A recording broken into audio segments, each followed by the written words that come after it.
গল্পের বাক্স চ্যানেলে আপনারা শুনছেন সমরেশ মজুমদারের লেখা একটি উপন্যাস আত্মীয় স্বজন। আজ শুনবেন উপন্যাসটির দ্বিতীয় পর্ব, আর গল্প পড়ে শোনাবো আমি রোমানা নূপুর। আজকাল কথা বলতে তেমন ভালো লাগে না বুদ্ধদেবের। খবরের কাগজ আর বই পড়ে দিব্যি সময় কেটে যায়, সেই সঙ্গে চিঠি লেখা। কথা বললেই তো একগাদা বাজে কথা বলতে হয়। ৫৭ বছর আগে বিয়ে করেছিলেন। একদিনের জন্যও তিনি স্ত্রীর সঙ্গে খারাপ ব্যবহার করেননি। বিয়ের পরপর মনে হয়েছিল যে এরকম আধুনিকাকে স্ত্রী হিসেবে পেতে চেয়েছিলেন, মনোরমা সেরকম নন। ওর গৃহমুখী ব্যাপার স্যাপার, শ্বশুর শাশুড়ির অনুগত হয়ে থাকা বুদ্ধদেবের ভালো লাগতো না, কিন্তু সেটা কখনো মুখ ফুটে বলেননি তিনি। তারপর একটু একটু করে মনোরমার সঙ্গে তিনিও অভ্যস্ত হয়ে গেলেন। এখন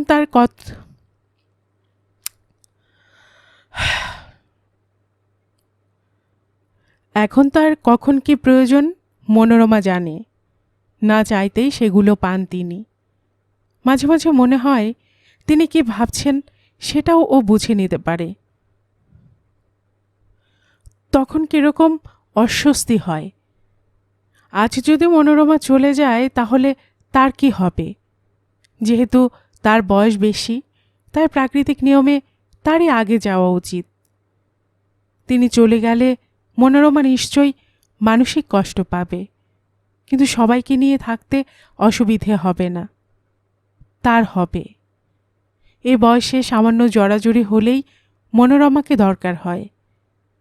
ধরা যাক কুচকিতে ফোড়া হয়েছে, কে ড্রেস করবে? ওই সামান্য কারণে তাকে নার্সিংহোমে ভর্তি হতে হবে। তখন মেয়েদের অথবা বৌমাদের বলতে পারবেন না, পারার কথাও নয়। শুদ্ধদেবকে নিয়ে তার কোনো চিন্তা নেই। একসময় অবশ্য হতো, এখন হয় না। বেশ করেছে বিয়ে করেনি। ওর রোজগারের টাকার সুবন্দোবস্ত করে দিয়েছেন তিনি। রিটায়ার করার পর সে মোটা টাকা হাতে পাবে, তাতে দিব্যি চলে যাবে। তার আপত্তি ওর জীবনযাপনের ধরন নিয়ে।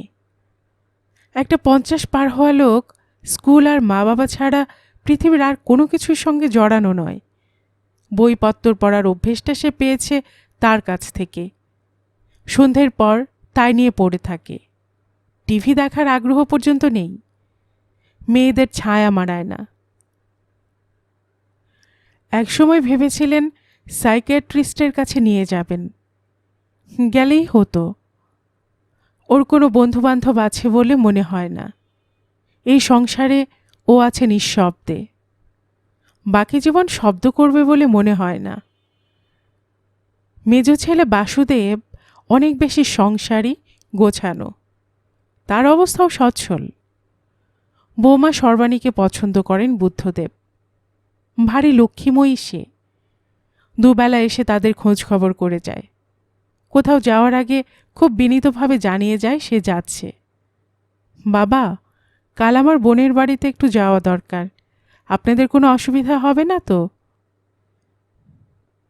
এর উত্তরে কেউ কখনো হ্যাঁ বলবে না, কিন্তু এইভাবে বলতে জানতে হয়। কিছু না বললেই বা তিনি কি করতেন? ছোট ছেলে সুদে প্রচুর পয়সা করেছে। ওদের সংসারে প্রায় রাত্রে রান্না হয় না। এ ক্লাব ও ক্লাবে খেয়ে বেড়ায় ওরা। সুদেব মদ্যপান করে বলে এককালে মনোরমা অশান্তি করেছিলেন। এখন মদ কে না খায়? 50% শিক্ষিত বাঙালি কখনো না কখনো মদ্যপান করেছে। তিনি নিজেও 2-1 বার খেয়েছেন। অবশ্য তা 1 কিংবা 1.5 পেগের বেশি নয়। ব্যবসা করতে গিয়ে কোনো পার্টিতে গিয়ে সেরকম খেতে হয়েছিল। মজার কথা হলো, অত অল্প খাওয়ায় তার শরীরে কোনো প্রতিক্রিয়া হয়নি। বাড়ি ফেরার পর মনোরমা একটুও টের পায়নি। এ ব্যাপারে তিনি একটু অন্যায় করেছেন। মনে হয়েছিল স্ত্রীকে বলে দেবেন যে আজ মদ্যপান করতে হয়েছিল। কিন্তু ও যখন টেরই পেল না, তখন মনে হয়েছিল ব্যবসার কোনো কথাই যেমন ওর সঙ্গে তিনি আলোচনা করেন না, তখন এই কথাটা উজ্জ্ব থাক, এটাও তো ব্যবসারই অঙ্গ। অতএব সুদেব অতি সভ্য ভব্য হয়ে মদ্যপান করে, এবং ছোট বৌমা স্বপ্নার যদি ও ব্যাপারে আপত্তি না থাকে তাহলে তার দুশ্চিন্তা করার কিছু নেই। দাদার চেয়ে কম ভালো ছাত্র হওয়া সত্ত্বেও সুদেব যে সাফল্যে চূড়োয় উঠেছে, এটা তারই কৃতিত্ব। মাঝে মাঝে মনে হয় প্রতিদিন অফিসে বেরোবার আগে নিয়ম করে তাদের দেখতে যে ওরা আসে, এটা নিষেধ করবেন। রোজ এক কথা বলতে নিশ্চয় ওদের ভালো লাগে না। অনেক দিন আগে বিশ্বরূপা থিয়েটারে নাটক দেখতে গিয়েছিলেন তিনি। নাটকটির তখন 800 রজনী চলছিল। ওই 800 রজনী ধরে একই সংলাপ বলে বলে অভিনেতারা ক্লান্ত হয়ে পড়েছেন, এটা তার মনে হয়েছিল। ইচ্ছে থাকলেও অন্য সংলাপ বলার উপায় তাদের নেই। ছেলেদের দেখলে তার ওই অভিনেতাদের কথা মনে পড়ে। ভেবেছেন ওদের বলে দেবেন তোমাদের রোজ আসার দরকার নেই, যখন কিছু জরুরি কথা বলার থাকবে অথবা হাতে সময় আছে বলে গল্প করতে ইচ্ছে করবে তখন এসো। কিন্তু মনোরমার জন্য এটা বলতে পারেননি। ছেলেদের রোজ একবার না দেখলে তার ভালো লাগে না। সাধে কি তিনি বলেন সংসারে মনোরমা একেবারে মজে আছে? অনেককাল আগে পড়া আরব্য রজনীর একটি গল্পের কথা আজকাল খুব মনে পড়ে। একজন সম্পন্ন বৃদ্ধ মক্কায় যাচ্ছিলেন অন্তরে তাগিদে। কিছুকাল আগে তার পত্নী বিয়োগ হয়েছিল এবং সেই শোক সহ্য করা তার পক্ষে কঠিন হয়ে পড়েছিল। তার মনে হয়েছিল হজরত মোহাম্মদের সমাধি দেখে এলে তিনি শান্তি পাবেন। গ্রাম থেকে বেরিয়ে অনেকটা হেঁটে তাকে বাস ধরতে হবে শহরে যাওয়ার জন্য।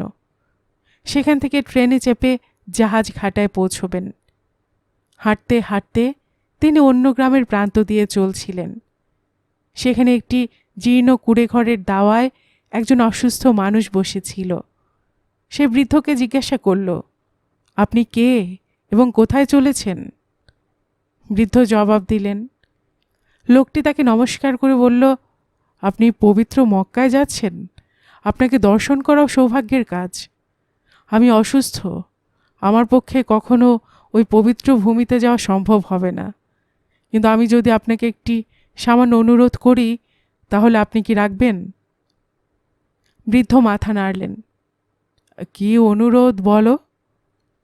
আমার সঞ্চয়ে সামান্য কিছু আছে, আপনি যদি সেটা নিয়ে গিয়ে সেই সমাধি বেদির নিচে রেখে আমার জন্য একটু প্রার্থনা করেন তাহলে আমি খুব খুশি হব। হে, আর বেশি কথা কি, আমি সানন্দে তোমার জন্য প্রার্থনা করব। তখন সেই অসুস্থ মানুষটি কুটিরের ভেতর থেকে একটি ছোট থলি আর এক গ্লাস জল এনে বৃদ্ধকে দিয়ে বলল, এই থলিতে আমার সর্বস্ব আছে, আপনি এটাকে সমাধি বেদির নিচে রেখে দেবেন, আর এই পানি ছাড়া আপনাকে দেবার মতো কিছুই নেই আমার। আমি তৃষ্ণার্ত, এই পানি আমার কাছে অমৃত। বৃদ্ধ জল পান করে বললেন, সংসারে আমার আর একটু শান্তি নেই। আমি যাকে সবচেয়ে বেশি ভালোবাসতাম সে মারা গিয়েছে কিছুদিন আগে। তার শোকে আমি প্রায় উন্মাদ হয়ে গিয়েছিলাম, তাই ছুটে চলেছি মক্কায়। কার শোকে আপনার এই অবস্থা? আমার বিবি। হঠাৎ অসুস্থ মানুষটির চোখ মুখ বদলে গেল। সে ছো মেরে নিজের থলিটা ছিনিয়ে নিল বৃদ্ধের হাত থেকে, বলল, এবার আপনি যেতে পারেন। বৃদ্ধ অবাক হয়ে বললেন, এ কি, থলিটা তুমি কেড়ে নিলে কেন? তুমি তো ওটা মক্কায় পৌঁছে দেবার জন্য আমাকে দিয়েছিলে। অসুস্থ লোকটি বলল, ফেরত নিয়েছি কারণ আপনি তার যোগ্য নন। তার মানে? দেখুন, আল্লাহ আপনার বিবিকে পৃথিবীতে পাঠিয়েছিলেন কিছুদিনের জন্য। আমরা সবাই তার সম্পত্তি, যেদিন ইচ্ছে তিনি ফেরত নিতে পারেন। প্রথমে আপনার বিবিকে লালন পালন করতে দিয়েছিলেন তার বাবা মাকে, তারা সেই কাজ শেষ করে আপনার কাছে পৌঁছে দেন সংসার করার জন্য। সংসার করে তিনি আবার যথাস্থানে চলে গিয়েছেন। অথচ আপনি তাকে নিজের সম্পত্তি মনে করেছেন। তাকে হারিয়ে আপনি এমন শোকে পাথর হয়ে গেলেন যে মক্কায় যাওয়ার কথা মনে পড়ল। আপনি একবারও ভাবলেন না তিনি আল্লাহর, আপনি শুধু তার দেখাশোনার ভার পেয়েছিলেন। অন্যের জিনিসকে নিজের বলে যে মানুষ ভাবে তাকে কি করে বিশ্বাস করি বলুন? আমার এই থলি নিয়ে হাঁটতে হাঁটতে তো এক সময় মনে হতে পারে থলিটা আপনার, আর সেটা মনে হলেই আপনি আমার কথা ভুলে যাবেন। আপনার যা স্বভাব দেখছি এমনটা হয় স্বাভাবিক। যান, যেখানে যাচ্ছেন যান। এই গল্পটাকে আজকাল খুব সত্যি বলে মনে হয় বুদ্ধদেবের। এককালে যখন শুনতেন সংসারে থাকবে মাছের মতো, ভেসে বেড়াবে কিন্তু গায়ে জল লাগবে না, তখন মনে হতো কেউ জ্ঞানদান করছে। একমাত্র উন্মাদ অথবা শয়তান ছাড়া ওভাবে থাকা সম্ভব নয়। সাধু সন্ন্যাসীরাও সংসারে থাকতেন না, সংসার ছেড়ে বেরিয়ে যেতেন ওই কারণে। কিন্তু আরব্য রজনীর ওই গল্পটা আজকাল টানছে তাকে। প্রিয়জনকে ঈশ্বরের সম্পত্তি ভেবে নিলে অনেক সমস্যার সমাধান হয়ে যায়। এই যে তার 3 ছেলে, যখন ওরা খুব ছোট ছিল তখন কি পরিমাণ স্নেহ করতেন। ওদের দেখা না পেলে মন খারাপ হতো। শৈশবে ওদের চুমু না খেলে তৃপ্তি পেতেন না। একটু বড় হতেই চুমু খাওয়া বন্ধ হলো এবং তার জন্য আফসোস হতো না। তবে ওরা তার কথা মতো চলবে, কোনো কিছু লুকোবে না, এটা আশা করতেন। তারপর ওরা যখন আরও বড় হলো, বিয়ে থা করলো, তখন নিজের ইচ্ছে মতো চলতে আরম্ভ করলো। বউয়ের মন রাখতে শুরু করলো, তাকে তো সেটাও মেনে নিতে হলো। এই যে এখন একবার দেখা দিয়ে যায়, ভালো লাগার বদলে বিরক্তি বাড়ে, সেই টান আর বিন্দুমাত্র অনুভব করেন না তিনি। এখন ওদের কাছে বাল্যকালের আচরণ আশা করলে শুধুই কষ্ট এবং অপমান পাবেন, এটা দিনের আলোর মতো স্পষ্ট হয়ে যাওয়াতে সেই মনটাই মরে গেছে। এখন ওরা আছে ওদের মতো, তিনি তার মতো। আজ রাত্রে যদি মারা যান তাহলে পরের 11 দিন ওরা খুব কষ্ট পাবে। গলায় কাছা নেওয়া, হবিষি খাওয়া ইত্যাদি গিলতে হবে ওদের। তারপর শ্রাদ্ধ চুকে যাওয়ার পর হাঁপ ছেড়ে বাঁচবে। কারো সঙ্গে দেখা হলে বলবে, বাবা চলে গেলেন, না একটুও কষ্ট পাননি, বয়স হয়েছিল বেশ। ব্যাস ওইটুকু। সামনের বছর ভুলে যাবে দিনটার কথা। মনোরমা মনে রাখার চেষ্টা করবে, কারণ ওর কাছে স্মৃতিটাই সম্বল। অতএব যে যার নিজের মতো ভালো থাকা। আমি আমার মতো আছি, ভগবান এই পৃথিবীতে পাঠিয়েছেন। যেমন কর্ম করবে তেমন ফল পাবে। আবার যখন সময় হবে তিনিই তোমাকে টুক করে তুলে নিয়ে যাবেন। আজকাল এরকম ভাবলে মন হালকা হয়ে যায়। চোখ বন্ধ করেই হাসলেন বুদ্ধদেব। কানে এলো মনোরমার গলা।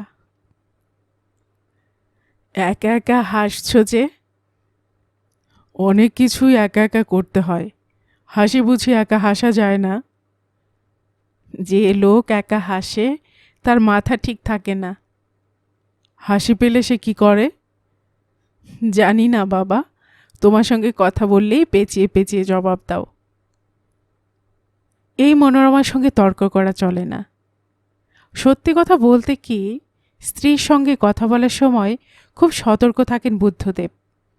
তার কোনো কথা যেন মনোরমাকে আহত না করে, মনোরমা যেন ভালো থাকে, এটাই তিনি চেষ্টা করেন। যৌবনে এমন ভাবতেন না, তখন কারণে অকারণে ঝগড়া হতো। স্ত্রীর মন জুগিয়ে চলার অভ্যেস ছিল না তার। একসময় তাসের নেশা ছিল খুব, বাড়ি ফিরতে বেশ রাত হয়ে যেত। সেই কারণে প্রথম প্রথম মনোরমা রাগারাগি করতেন, সেই থেকে ঝগড়া। শেষ পর্যন্ত কেমন মিয়ে গেলেন ভদ্রমহিলা। কোনো কিছুতেই তার যেন কিছু আসে যায় না। ছেলে মেয়েদের নিয়ে দিন কেটে যায়। বুদ্ধদেবের মনে হতো এই ভালো, কেউ সারাক্ষণ তার উপর টিকির টিকির করছে না। কিন্তু সেটাও একসময় খারাপ লাগতে শুরু করলো। মনোরমা যে তার কোনো ব্যাপারে আপত্তি জানাচ্ছে না, এটা ভালো লাগছিল না তার। 50 বছর বয়সে সম্পর্কটা অন্যরকম হয়ে গেল। কিছুদিন থেকে গলায় একটা অসুবিধে হচ্ছিল। প্রথমে ঝাল জাতীয় কিছু খেলে গলা জ্বলত, তারপর ঢোক গিলতে অসুবিধে হতো। বাড়িতে কাউকে কিছু না বলে পাড়ার ডাক্তারকে দেখালেন। তিনি টর্চ ফেলে গলা পরীক্ষা করে কয়েকটা ওষুধ দিলেন। সেই ওষুধ খেতে গিয়ে মনোরমার নজরে পড়লেন বুদ্ধদেব। বেশ শীতল গলায় মনোরমা জিজ্ঞাসা করেছিল, এগুলো কেন? এমনি গলায় ব্যথা হয়েছে, খেতে অসুবিধা হয় তাই। লক্ষ্য করলেন তার খাওয়ার মেনু পাল্টে গেল। ঝালবিহীন নরম খাবার দেওয়া হতে লাগলো তাকে। কিন্তু পাড়ার ডাক্তারের ওষুধে কাজ হলো না। একজন সাংবাদিক বন্ধুর পরামর্শে ডক্টর আবিরলাল মুখার্জির কাছে গেলেন তিনি। অত নামকরা ব্যস্ত ডাক্তারের অ্যাপয়েন্টমেন্ট পাওয়া ওই বন্ধুর জন্যই সম্ভব হলো। ডক্টর মুখার্জি দেখে শুনে বললেন, আপনার ভয়ের কিছু নেই, কয়েকটা পরীক্ষা করিয়ে নিতে হবে। ভয় মানে আপনি ক্যান্সারের কথা বলছেন? আমি তো বললাম এটা ক্যান্সার নয়, কিন্তু আমি বললেই বিজ্ঞান সেটা মানবে না। নিশ্চিত হতে হলে কয়েকটা পরীক্ষা করতে হবে। বাড়িতে এসে মনোরমাকে জানালেন তিনি। মনোরমা কথাগুলো শুনে ওর পাশে চলে এসে বলল, অসম্ভব, তোমার ওসব কিছুই হয়নি। বুদ্ধদেব হেসে বলেছিলেন, ডক্টর মুখার্জিও তাই বলেছেন, তবুও। সম্পর্কটা আচমকা অন্যরকম হয়ে গেল। যতক্ষণ বাড়িতে থাকতেন প্রতিটি সময় মনোরমা যেন তাকে আগলে রাখতেন। এত যত্ন পাওয়া অভ্যেস ছিল না বুদ্ধদেবের। নিজেকে বেশ মূল্যবান বলে মনে হতে লাগল। তার বেঁচে থাকার উপর মনোরমার সব কিছু নির্ভর করছে। তিনি পৃথিবীতে না থাকলে মনোরমা অসহায়া, অতএব যেমন করে হোক তাকে বেঁচে থাকতে হবে। মাঝরাত্রে ঘুম ভেঙে গেলে দেখতেন মনোরমা তার মুখের দিকে অপলক তাকিয়ে আছেন। প্রশ্ন করলে কেঁদে ফেলতেন, দুহাতে জড়িয়ে ধরতেন তাকে। পরীক্ষাগুলোর ফল নেগেটিভ হলো। ডক্টর মুখার্জির অনুমান সঠিক, বুদ্ধদেবের গলায় ক্যান্সার হয়নি। কিছুদিনের মধ্যেই ওষুধ খেয়ে কষ্টটা চলে গেল। কিন্তু সেই থেকে ওদের সম্পর্কটা বেশ সহজ হয়ে গেল। মানুষের জীবনে প্রৌঢ়ত্বে পৌঁছলে যে প্রেম আসে, তার স্বাদ থেকে যারা বঞ্চিত হয় তাদের মতো হতভাগ্য আর কেউ নেই। আজ সকাল থেকে বুদ্ধদেবের মন ভালো নেই। ভালো নেই বললে ভুল হবে, বলা উচিত খুব খারাপ। রবীন্দ্রনাথের উপর একটা বই পড়ছিলেন গত পরশু থেকে, আজ সকালে শেষ করলেন। একটা মানুষ সারা জীবন ধরে দু হাতে বাঙালিকে অজস্র সম্পদ দিয়ে গেছেন। হামাগুড়ি দেওয়া একটা সাহিত্যকে দৌড়বার শক্তি জুগিয়েছেন। প্রতিটি দিন লেখালেখি ছাড়াও হাজারটা কাজে নিজেকে জড়িয়ে রেখেছিলেন। সেই জাহাজ আর স্লথ গতির রেলগাড়ির যুগে দেশ বিদেশ চষে বেরিয়েছেন। কিন্তু মরণের সামান্য আগে থেকেই কি নিদারুণ অসহায়ের মতো আত্মসমর্পণ করেছিলেন তিনি। শান্তিনিকেতন থেকে ছেলে মেয়েদের কাছে বিদায় নিয়ে আসার মুহূর্তটির বিবরণ পড়লে চোখে জল আসতে বাধ্য। কিন্তু তারপর জোড়াসাঁকো এসে মৃত্যুপূর্ব যেই স্থবিরতা তাকে অধিকার করল, তা তার গোটা জীবনের চরিত্রের সঙ্গে কিছুতেই মানায় না। ওই রকম মৃত্যু তার মতো মানুষের ক্ষেত্রে কাম্য নয়। রবীন্দ্রনাথও নিশ্চয়ই কল্পনা করেননি। তার বাহ্য জ্ঞান লোপ পেয়েছিল, যন্ত্রণায় কাতর হয়েছিলেন। কল্পনা করতেও কষ্ট হয় বুদ্ধদেবের। কেন এমন হয়? মৃত্যু চূড়ান্ত সত্য, বেঁচে থাকাটাই অনিশ্চয়তায় ভরা। কি ভাবছ? মনোরমা পাশে এসে বসলেন। স্ত্রীর দিকে তাকালেন বুদ্ধদেব। মৃত্যুর কথা। অদ্ভুত। কেন মনে হচ্ছে অদ্ভুত? এ নিয়ে ভাবার কি আছে? সময় যখন আসবে চলে যেতে হবে। সেরকমটা হলে কি ভালোই না হতো। কিন্তু ধরো সময়ের থাবা এলো, সময় নিজে এলো না। তাহলে বিছানায় পড়ে থাকলাম, কোনো সাড়া রইল না, শুধু প্রাণটা বেরিয়ে গেল না। এমন হলে? বুদ্ধদেব জিজ্ঞাসা করলেন। তাহলে বুঝতে হবে যে ভোগান্তি ছিল, তা ভুগে যেতে হলো। এ তোমার নিজেকে সান্ত্বনা দেওয়া। মনোরমা স্বামীর বাজুতে হাত রাখলেন। কি হয়েছে তোমার? এসব ভাবছ কেন? এখন তুমি জীবনের কথা ভাবতে পারো? মানে? 5 বছর বাদে কোথাও বেড়াতে যাব বলতে পারি কি আমি? এমন একটা বয়সে পৌঁছে গিয়েছি যে আগামীকাল বেঁচে থাকাটা বাড়তি পাওনা। দেখো না, নতুন জুতো কিনি না, নিচেই নামি না। নামতে পারি না তো জুতো পরবো কখন? যে পাঞ্জাবিগুলো আছে তাই এ জীবনে পরে ছিঁড়ে যাওয়া যাবে না, তো নতুন কেনার কথা ভাববো? মনোরমা, এখন সব সঞ্চয় শেষ। চলে যেতে হবেই, কিন্তু যাওয়াটা যদি ভয়ঙ্কর হয়। সত্যি? শব্দটা মনোরমার মুখ থেকে বেরিয়ে এলো। অবশ্য তোমার হাতে এখনো 6 বছর আছে। বুদ্ধদেব হাসলেন। কি রকম? তুমি আমার থেকে 6 বছরের ছোট। এই অঙ্ক কি সবসময় মেলে? মনোরমা হেসে উঠলেন। ফুল জামাইবাবু 80 বছরে মারা গেলেন, সতীদি গেছেন 58-তে। তবে তা অবশ্য, বুদ্ধদেব মানলেন। একটা কথা ঠিক, এখন আর কিছু ভালো লাগে না।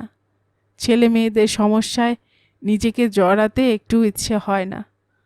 তবু কারো ভালো খবর শুনলে ভালো লাগে, খারাপ হলে দুঃখ পাই। সেই দুঃখ ওরা যত তাড়াতাড়ি সামলে ওঠে, আমি পারি না। মুশকিল এখানে। মনোরমা মাথা নাড়লেন। যে যার মতো ঠিক থাকবে, শুধু শুদ্ধর জন্য চিন্তা হয়। ভালোই তো আছে, যা রোজগার করছে তাতে দিব্যি চলে যাবে ওর। বিয়ে করেনি যখন, তখন কারো দায়িত্ব নেওয়ার প্রশ্ন নেই। শেষ দিন পর্যন্ত ভাত ডাল আর বই ঠিক পেয়ে যাবে। ওকে নিয়ে তোমার আবার চিন্তা কেন? বুদ্ধদেব প্রশ্ন করেন। আমার মাঝে মাঝে মনে হয় ওর এখনো বিয়ে করার বাসনা আছে। তাই নাকি? এই বুড়ো বয়সেও? বুড়ো কোথায়, রিটায়ার করতে ঢের দেরি।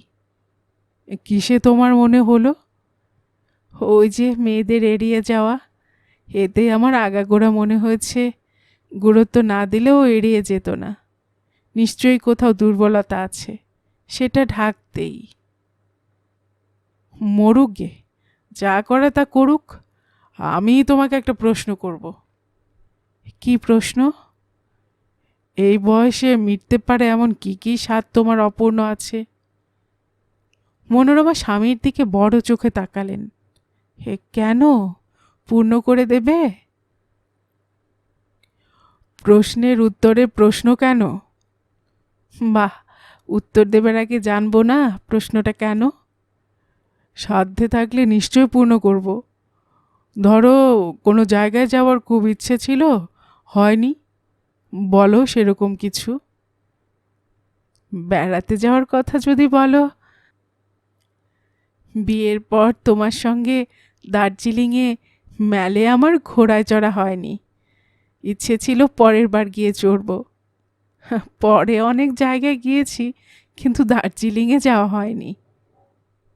অসম্ভব, এই বয়সে ঘোড়ায় চড়লে আর দেখতে হবে না। তাছাড়া আমার তত উঁচু পাহাড়ে ওঠা নিষেধ, নিঃশ্বাসের কষ্ট হবেই।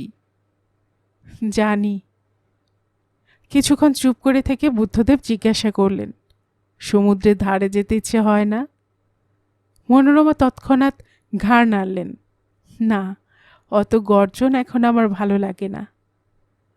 মথুরা, বৃন্দাবন, কাশী? দূর। বুদ্ধদেব ভেবে পেলেন না এরপরে কি বলবেন। তিনি যদি আগে মারা যান, তাহলে মনোরমা মনে মনে খুব কষ্ট পাবে। আবার মনোরমাকে একা রেখে মরে যেতে তার একটু ইচ্ছে নেই। ছেলেরা আছে, মেয়েরা আছে, একা কোথায়? এমন ভেবেছিলেন এক সময়, কিন্তু চোখের সামনেই দেখছেন একমাত্র বড় ছেলে ছাড়া মনোরমার মধ্যে এক ধরনের ছাড় ছাড় ভাব এসে গেছে। এটাই তাকে আরো বিষণ্ণ করে তুলেছে। নেমন্তন্ন থাকলে শুদ্ধদেব সযত্নে এড়িয়ে যায়। কোনো রকম হই হট্টগোল ভালো লাগে না তার। স্কুল থেকে শটান বাড়ি চলে আসাটাই অভ্যেস হয়ে গেছে তার। মা বাবার সঙ্গে কিছুক্ষণ সময় কাটিয়ে নিজের ঘরে ঢুকলে বেশ স্বস্তি পায়। বাবার সঙ্গে অবশ্য কথা বেশি দূর এগোয় না। এটা আজ নয়, বাল্যকাল থেকেই বাবা অনেক দূরের মানুষ। এই যে বাবা মায়ের 50 বছর বিয়ে উপলক্ষে উৎসব করা হয়েছিল, তা আগে কল্পনা করা যেত না। বয়সের সঙ্গে সঙ্গে বাবা অনেক নরম হয়েছেন, কিন্তু এখনও তার সঙ্গে মন খুলে কথা বলা যায় না। বরং মায়ের সঙ্গে সম্পর্ক সহজ। বাবা মায়ের যা কিছু প্রয়োজন তা মাই তাকে বলে। সেই কাজগুলো করে দিতে তার ভালোই লাগে। আজ গড়িয়াতে যেতে বাধ্য হয়েছিল শুদ্ধদেব। স্কুলের হেডমাস্টার মশাইয়ের মেয়ের বিয়ে ছিল। ভদ্রলোকের অনুরোধ এড়িয়ে যেতে চেয়েও পারেনি সে। ভদ্রলোক হেডমাস্টার মশাই বলেই পারল না। অন্য শিক্ষকদের সঙ্গে চাঁদা দিয়ে উপহার নিয়ে গিয়েছিল সময় মতো। বাড়িতে বলে এসেছিল রাত্রে খেয়ে ফিরবে। মনোরমা অবাক হয়েছিলেন। বড় ছেলে বিয়েবাড়িতে যাচ্ছে, এটা তার কাছে অভিনব ব্যাপার। বিয়েবাড়িতে খুব আড়ষ্ট হয়েছিল শুদ্ধদেব। সানায় বাজছে, সবাই হৈ হৈ করছে, কিন্তু সে ছিল চুপচাপ। না খেয়ে যদি চলে আসা যেত তাহলে খুশি হতো, কিন্তু খেতে বসার সুযোগ পাওয়া যাচ্ছিল না বলে অপেক্ষা করা ছাড়া উপায় ছিল না। শুদ্ধদেব বসেছিল সহকর্মীদের সঙ্গে। বিয়েবাড়ির সাজে যে সমস্ত মেয়ে হাসি ছড়িয়ে যাওয়া আসা করছিল, তাদের দিক থেকে নজর ফিরিয়ে রেখেছিল সে। এটা তার অভ্যেস। তার এক সহকর্মী ব্যাপারটা লক্ষ্য করেছিলেন। তিনি খুব বিনীত গলায় জিজ্ঞাসা করলেন, শুদ্ধদেব বাবু, আপনি কি অসুস্থ? হ্যাঁ, আমি না তো। হকচকিয়ে গেল শুদ্ধদেব। তখন থেকে দেখছি মুখ নামিয়ে বসে আছেন। এই যে সব ডানাকাটা সুন্দরী ঘোরাফেরা করছে, ভুলেও দেখছেন না? কি ব্যাপার? না মানে, ওরা তো নেহাতি ছেলে মানুষ, মেয়ের বয়সী। মেয়ের বয়সে আবার কি? অপরিচিত মেয়ে সুন্দরী হলে ওসব কেউ ভাবে নাকি? তাছাড়া আমরা বিবাহিত, ছেলে মেয়ে রয়েছে, ভাবলে আমরা ভাবব। আপনার তো সে বালাই নেই। ভদ্রলোক হেসে উঠলেন। আর একজন সহকর্মী টিপ্পনি কাটলেন, শুদ্ধবাবু তাহলে মেয়ের মায়ের বয়সী কাউকে পেলে চোখ ভরে দেখতেন, তাই না? তার মানে 50? না মশাই, 50-এ পা দিলে বাঙালি মেয়ের মন থেকে সব রোমান্স উধাও হয়ে যায়। আবার হাসির হুল্লোড় উঠল প্রথম জনের কথায়। প্রধান শিক্ষক মশাই এগিয়ে এলেন। কি রঙ্গ হচ্ছে! শুদ্ধদেববাবু সেই থেকে মুখ নিচু করে বসে আছেন, কারো দিকে তাকাচ্ছেন না। কেন কেন, কি হয়েছে শুদ্ধদেববাবু? শুদ্ধদেব আপত্তি জানান, আমার কিছু হয়নি। কিন্তু খাওয়া দাওয়ার পর একা ফেরার সময় শুদ্ধদেব নিজের ওপর বিরক্ত হচ্ছিল। আর 5 জন যে আচরণ করে, মেয়েদের ব্যাপারে সে কিছুতেই তা করতে পারে না কেন? এই যে উপহাসের পাত্র হয়ে যাওয়া, এ কি ভালো লাগে? ফাঁকা বাসে আসতে আসতে একটু ঢুলুনি আসছিল। এত তাড়াতাড়ি খেয়ে শরীরে আলস্য এসেছে। সে সোজা হয়ে বসে দেখল পার্ক স্ট্রিট আসছে। এখন 8টাও বাজেনি। কি মনে হতে সে বাস থেকে নেমে পড়ল। পার্ক স্ট্রিটে অনেককাল আসা হয়নি। আগে বড়দিনের সময় সন্ধ্যের মুখে আলোর সাজ দেখতে সে কয়েকবার এসেছিল। সেটা অনেক বছর আগের কথা। আজ পার্ক স্ট্রিটে ঢোকার পরই ছোট ভাই সুদেবের কথা মনে পড়ল। সুদেব মদ্যপান করে। এই খবরটা বাড়ির সবার জানা, অথচ কেউ তেমন গুরুত্ব দেয় না। 20-22 বছর আগে হলে বুদ্ধদেব জুতো মেরে পিঠের ছাল ছাড়িয়ে দিতেন। পৃথিবীর মতো তাদের বাড়ির মানুষগুলো কিরকম বদলে গেল। বাসুদেব মদ্যপান করে কিনা তার জানা নেই। সে ঘোর সংসারী মানুষ, অপচয় করা তার ধাতে নেই। লুকিয়ে চুরিয়ে খেলে অবশ্য আলাদা কথা। শুদ্ধদেব জানে কোনো কোনো শিক্ষক মদ্যপান করে, মাইনের টাকায় ওটা করা অসম্ভব।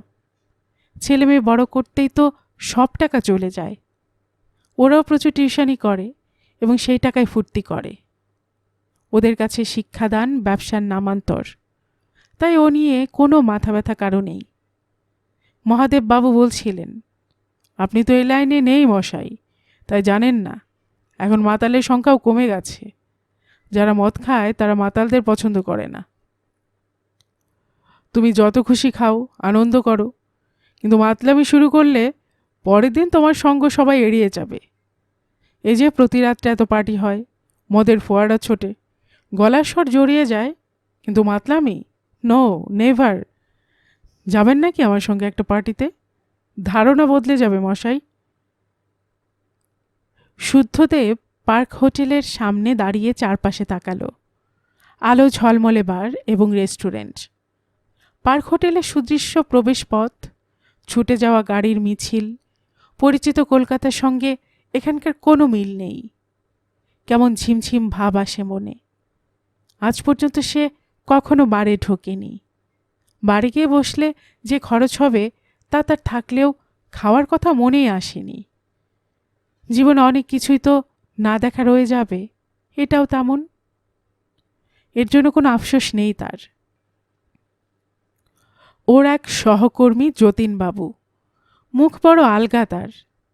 একজন শিক্ষক হয়ে যেসব শব্দ অবলীলে উচ্চারণ করে তাতে তার চাকরি থাকার কথা নয়, তবু আছে। এখন ওসবে কেউ মাথা ঘামায় না। যতীনবাবু সেদিন তাকে নিয়ে পড়েছিল, এই যে শুদ্ধবাবু, কতদিন বিশুদ্ধ হয়ে থাকবেন? তার মানে? হকচকিয়ে গিয়েছিল শুদ্ধদেব। আচ্ছা, তার আগে বলুন তো, আপনি ব্যাচেলর না আনম্যারিড? আপনারা জানেন না? না, আপনি আনম্যারিড বলে স্কুলের রেকর্ডে লেখা আছে, কিন্তু ব্যাচেলর কিনা সেটা আপনি বলতে পারবেন। যতীনবাবুর কথা শেষ হতেই সবাই হো হো করে হেসে উঠেছিল। মানে বুঝে অস্বস্তিতে পড়েছিল শুদ্ধদেব। যতীনবাবু বলেছিলেন, আরে মশাই, মরার পর যমরাজকে কি জবাব দেবেন? তিনি যখন জিজ্ঞাসা করবেন, তোকে পৃথিবীতে পাঠালাম, যা যা ধর্ম পালন করা উচিত তা করেছিস, তখন কি বলবেন? না, আমি বিয়ে করিনি, কোনো মেয়ের সঙ্গে সম্পর্ক হয়নি। সাক্ষাৎ নরকবাস হবে মশাই, তাই সময় থাকতে স্বর্গের ব্যবস্থা করুন। হঠাৎ একটা গাড়ি তার সামনে ব্রেক কষল। গাড়িটা এগিয়ে গিয়েছিল, আবার পিছিয়ে এলো। গাড়িতে 3 জন বসে আছে, 2 জন পুরুষ, 1 জন মহিলা। পুরুষটির একজন যে সুদেব তা বুঝতে সময় লাগলো। জানলা দিয়ে সুদেব জিজ্ঞাসা করল, কি ব্যাপার, তুমি এখানে দাঁড়িয়ে কি করছো? থতমত হয়ে গেল শুদ্ধদেব। চট করে মিথ্যে কথা সে বলতে পারে না। সুদেব আবার জিজ্ঞেস করল, কারোর জন্য অপেক্ষা করছো? হ্যাঁ। কথা জোগালো এবার। আমার স্কুলের কয়েকজন। কখন আসার কথা? অনেকক্ষণ আগে, বোধহয় আসবে না। আমি চলি। বাড়ি ফিরবে তো? উঠে এসো। না না, তুই ব্যস্ত হোস না। শুদ্ধদেব পা বাড়াতে চাইছিল। আমার কোনো অসুবিধা হবে না, উঠে এসো। শেষ শব্দ দুটোয় যতটা না অনুরোধ, তার চেয়ে ঢের বেশি আদেশের সুর বলে কানে লাগলেও উপেক্ষা করল শুদ্ধদেব। সুদেব তার ছোট ভাই, অনেক ছোট, আদেশ করবে কেন তাকে? সামনে দরজাটা খুলে গিয়েছিল। সন্তর্পণে উঠে বসল শুদ্ধদেব। দাদা, ইনি আমার বন্ধু। রজত হাত বাড়ালেন। একটু ইতস্তত করে শুদ্ধদেব সেই হাত স্পর্শ করল। প্রথম পরিচয়ে সে নমস্কার জানাতেই অভ্যস্ত। তার পরিচিত পরিমণ্ডলে কেউ করমর্দন করে না। মিসেস চাকলাদার বললেন, আজকালকার শিক্ষকদের মধ্যে শুনেছি আদর্শবান মানুষ খুঁজে পাওয়া মুশকিল। এক একজন স্কুলের বাইরে ছাত্র পড়িয়ে হাজার হাজার টাকা রোজগার করেন। আমাদের ছেলেবেলায় মাস্টারমশাইদের যে ডেডিকেশন দেখেছি তা এখন নেই। আপনি আদর্শবান মানুষ শুনে আনন্দ হচ্ছে। এ কথার কি জবাব দেওয়া যায় বুঝতে পারছিল না শুদ্ধদেব। সুদেব যে হঠাৎ এমন কথা বলতে গেল কেন কে জানে। এক বাড়িতে থাকা সত্ত্বেও তাদের মধ্যে তেমন কথাবার্তা হয় না, হওয়ার সুযোগও নেই। ও এখন ব্যস্ত থাকে। মিসেস চাকলাদার বললেন, সুদেববাবু, আপনার দাদাকে নিয়ে চলুন না। এরকম আদর্শবান মানুষের সঙ্গ আমাদের ভালো লাগবে। সুদেব মৃদু আপত্তি করল, দাদার এসব বোধহয় চলে না। তাই নাকি? রজত জিজ্ঞাসা করল, কি মশাই, আপনার ভাই ঠিক বলছেন? শুদ্ধদেব মুখ ফেরালো, ঠিক বুঝলাম না। আমরা বাড়ি ফিরছি। সুদেববাবুকে বলেছে একটু আড্ডা মেরে যেতে। আমার স্ত্রী চাইছে আপনিও আসুন, জমিয়ে আড্ডা দেওয়া যাবে। আমার একটু তাড়াতাড়ি বাড়ি ফেরা দরকার, নিচু গলায় বলল শুদ্ধদেব। কেন, জরুরি কোনো কাজ আছে? না, বাড়িতে বলেছিলাম তাড়াতাড়ি ফিরে আসব। ওহো, আপনার স্ত্রীকে একটা ফোন করে দিলেই তো হয়। সুদেব হাসল, দাদা বিয়ে করেনি। তাই নাকি? রজত বলল, তাহলে আপনি তো স্বাধীন, আমাদের মতো তো পরাধীন নন। চলুন চলুন। কিভাবে এদের এড়ানো যায় ভেবে পাচ্ছিল না শুদ্ধদেব। উল্টে নিজের উপরই সে রেগে গেল। কি দরকার ছিল পার্ক স্ট্রিটের শোভা দেখার? এতক্ষণে বাড়ি চলে গিয়ে নিজের ঘরে বই নিয়ে শুয়ে থাকতে পারত। তাছাড়া এদের বাড়িতে গিয়ে সে কি আড্ডা মারবে? সুদেব তার সঙ্গে গল্প করবে, অথবা সে সুদেবের সঙ্গে, এটাও ভাবতে পারে না। আবার বেশি জোর করলে যদি অভদ্রতা হয়ে যায়, তাহলে সুদেব অসন্তুষ্ট হবে। মুশকিল আসান করল সুদেবী। বলল, না, দাদাকে ছেড়ে দেওয়া যাক। দাদা না ফিরলে মা না খেয়ে জেগে থাকবে। কথাটা শোনা মাত্র আর কোনো অনুরোধ এলো না। চাকলাদারদের বাড়ি আগে পড়ল। শুদ্ধদেব নেমে যাচ্ছিল, কিন্তু রজত বাধা দিল। আরে, আপনি নামছেন কেন? ড্রাইভার আপনাকে বাড়িতে পৌঁছে দিয়ে আসবে। না না, তার কি দরকার? এখান থেকে তো বেশি দূরে নয়। তা হোক, আপনি বসুন। অতএব ড্রাইভারের পাশে বসে বাড়ির দিকে চলল শুদ্ধদেব। মনে হচ্ছিল মাথার উপর প্রায় চেপে বসা পাথর আচমকা সরে গেছে। খুব আরাম লাগছিল। বড় রাস্তায় গাড়ি ছেড়ে দিতেই পাশের বাড়ির মেসোমশাইয়ের সঙ্গে দেখা। কি ব্যাপার হে, কিনলে নাকি? কি, যেটা থেকে নামলে? না না, আমার ভাইয়ের বন্ধুর গাড়ি, আমাকে পৌঁছে দিল। তাই বলো? আমি ভাবলাম আজকালকার মাস্টারদের মতো তোমারও রোজগার বেড়ে গিয়েছে। কিছু তো বলা যায় না। শুদ্ধদেব আর দাঁড়ালো না। এই ভদ্রলোক অনেক বছর তাদের বাড়িতে আসেন না, অথচ সব খবর রাখেন। এই কারণেই পাড়ায় কেউ ওকে পছন্দ করে না। বাড়িতে ঢুকে শুদ্ধদেব প্রথমেই বাবা মায়ের ঘরে গেল। বাবা গম্ভীর মুখে বই পড়ছেন। মায়ের পাশে বসে আছে সুরঙ্গমা। সে বোধহয় উত্তেজিত, কিছু বলে যাচ্ছিল। তাকে দেখে হঠাৎই চুপ করে গেল। মনোরমা মুখ ফেরালেন। এলি, খেয়ে এসেছিস তো? হ্যাঁ। কেমন খাওয়ালো? বুদ্ধদেব মুখ ফেরালেন। আজকাল প্রতিটি বিয়েবাড়ির মেনু মোটামুটি একই, এ আবার জিজ্ঞাসা করার কি আছে? মনোরমা বললেন, আমি কি কোনো বিয়েবাড়িতে যাই যে জানব? শুদ্ধদেব উসখুস করল, আপনার কোনো দরকার আছে বাবা? বুদ্ধদেব নীরবে মাথা দুলিয়ে না বললেন। শুদ্ধদেব বেরিয়ে এলো। নিজের ঘরে ঢুকে জামা কাপড় ছেড়ে লুঙ্গি পরে বিছানায় গা এলিয়ে দিল। বিছানায় শুয়েই পাশের জানলা দিয়ে অনেকটা দেখা যায়। চারপাশের বাড়িঘর বেশ পুরনো। তাদের কোন ঘরে কে থাকে তাও সে জানে। অবশ্যই হলুদ বাড়ির 3 তলায় একটা পরিবার নতুন এসেছে। একজন মোটাসোটা লম্বা মহিলা প্রায় জানলায় এসে দাঁড়ান। মহিলার স্বামী কে তা সে এখনো বুঝতে পারেনি। দুজন পুরুষকে সে ওই ফ্ল্যাটে দেখেছে, একসঙ্গে নয়, আলাদা। দুজনকে মহিলা জড়িয়ে ধরেন। জানলা খোলা রেখে কি করে তিনি ওই কাজ করেন ভেবে পায় না শুদ্ধদেব। তেমন অবস্থায় নজর পড়লে সঙ্গে সঙ্গে চোখ সরিয়ে নেয় সে। মহিলা যদিও তাকে দেখতে পায় না, কিন্তু তারই লজ্জা হয়। মহিলার নিচের ফ্ল্যাটে এখন যে মধ্যবয়সী বিধবা একটা মেয়েকে পড়াচ্ছে, তাকে অন্তত 35 বছর দেখে আসছে সে। মাঝখানে বছর 5 জন্য ছিল না। বাড়িটার সামনে ফুটপাতে শামিয়ানা টাঙিয়ে সানায় বাজিয়ে বিয়ে হয়েছিল ওর। 5 বছর বাদে বিধবা হবার পর সেই যে বাপের বাড়িতে ফিরে এলো, আর যায়নি। একটি কিশোরীকে সে একটু একটু করে বড় হয়ে বিভিন্ন পর্যায়ের মধ্যে যেতে দেখল, যা মহিলার জানার কথা নয়। হঠাৎ তার মনে পড়ল সন্ধেবেলায় শোনা রসিকতার কথা।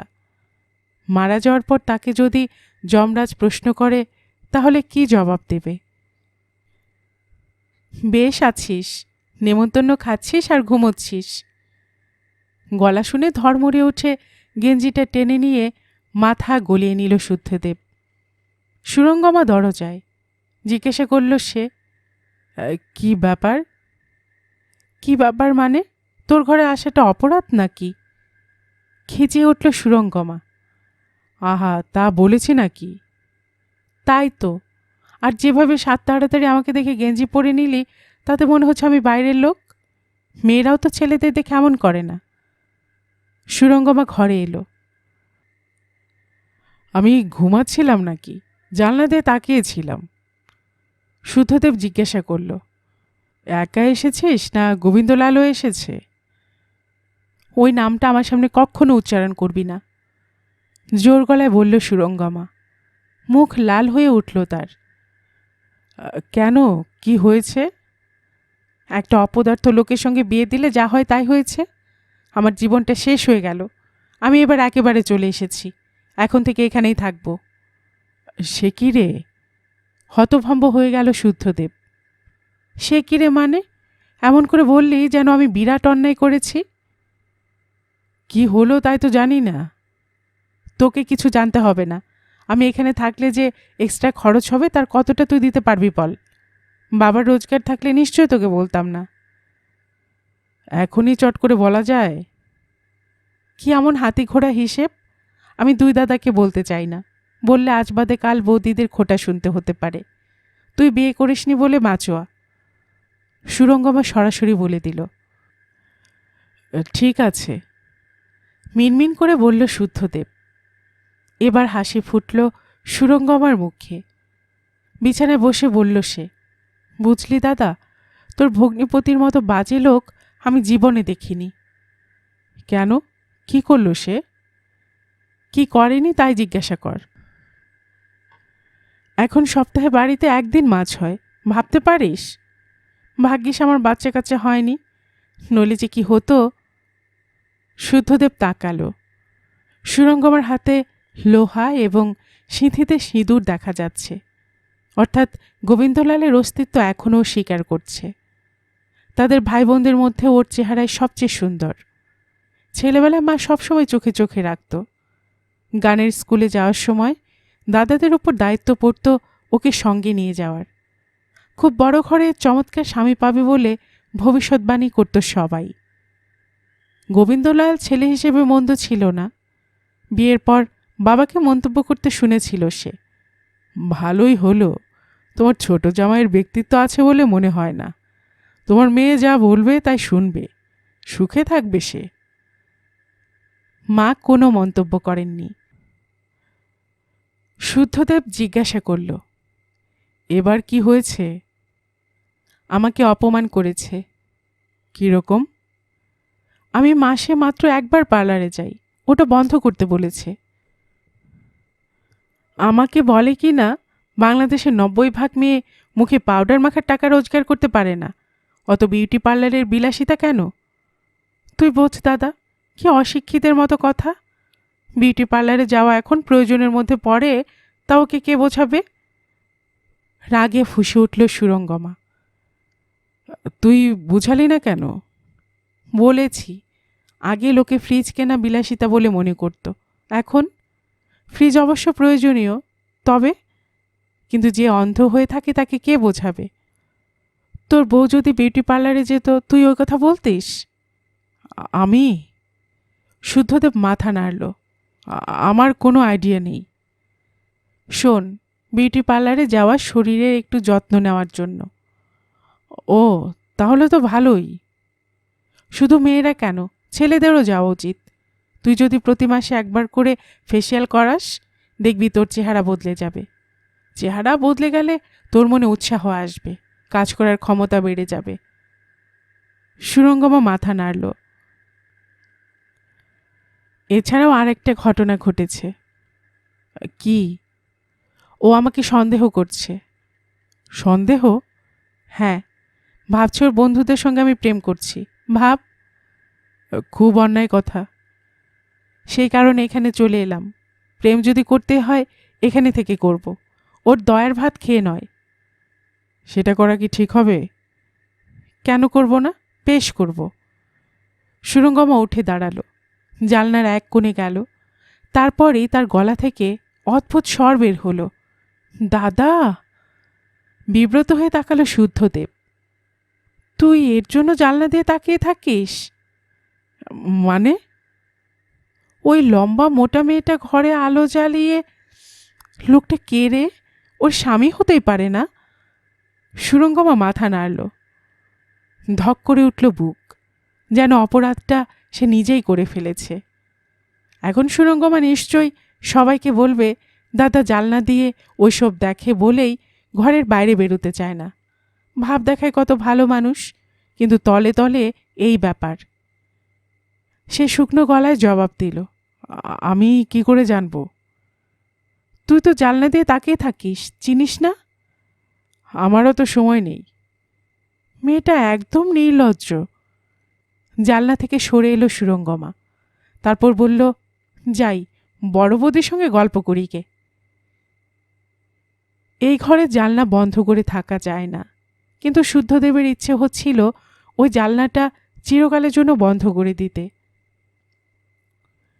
সে জানালার কাছে সরে এসে ভয়ে ভয়ে তাকালো।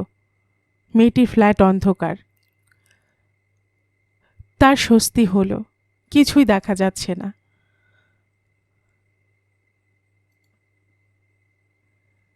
গল্পের বাক্সবাই রোমানা নুপুর চ্যানেলে এতক্ষণ আপনারা শুনছিলেন সমরেশ মজুমদারের লেখা একটি উপন্যাস আত্মীয় স্বজনের দ্বিতীয় পর্ব।